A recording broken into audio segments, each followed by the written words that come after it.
Sa mapagpalang araw sa ating lahat, kamusta na po kayo?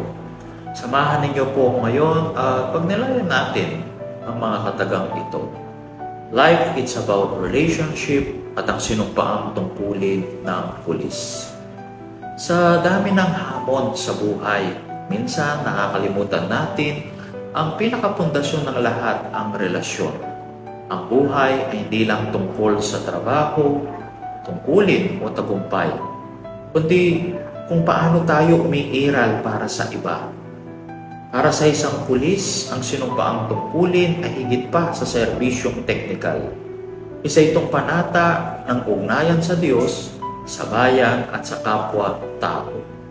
Sabi nga po sa John chapter 15 and verse 13, and I quote, "Walang pag-ibig na hihigit pa sa pag-aalay ng buhay para sa kaibigan."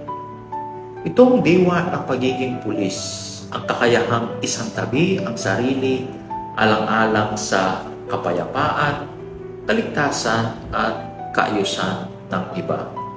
Ngunit hindi po ito madaling gampanan sapagkat hindi lang ito trabaho. Ito ay pakikipagrelasyon sa tao, sa bawat mamamayan, kahit pa sa mga may galit o mga nawalan ng tiwala sa uniforme. Tulad din natin, ang pulis ay tao. May damdamin, may takot, napapagod at nasasaktan. Ngunit sa kabila ng lahat, pinipili pa rin nilang maglingkod dahil sa ugnayang mga tao at mga Diyos. Sila ay hindi lang tagapagpatupad ng batas. Sila rin ay tagapangalaga ng dangal ng bawat isa. Kaya kung ang buhay ay tungkol sa relasyon, ang pagiging pulis ay isang natatanging uri ng pag-aalay ng sarili. Hindi lang sa tungkulin, kundi sa malasakit, pag-unawa at paglilingkod ng may puso. Kaya sa pagkakataong pong ito, inaanyayahan ko po kayo na alalahanin, pasalamatan natin ang ating mga kapulisan sa mga nagseserbisyo ng tapat, sa gitna ng panganib, pagod at minsan kawalang pansin.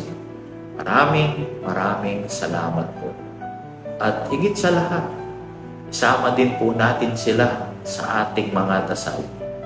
Ipanalangin natin ang kanilang kaligtasan, katatagan at katapatan. Dasal na mananatili silang matuwid, mga tao at mga Diyos sa bawat takbang ng kanilang tungkulin. Sapagkat sa dulo, hindi lang ito tungkol sa batas, ito'y tungkol sa tao. Buhay pulis ay buhay ugnayan. At sa ugnayang ito, nariyan ang tunay na dangal ng serbisyo.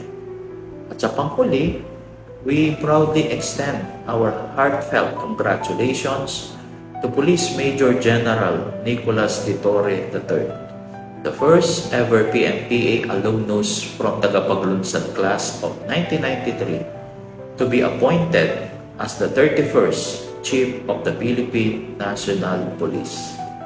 Your leadership marks a new chapter of excellence and integrity in public service. Mabuhay ang ating pambansang pulisya. Muli po sa mapagpalang araw sa ating lahat, and may God bless us all.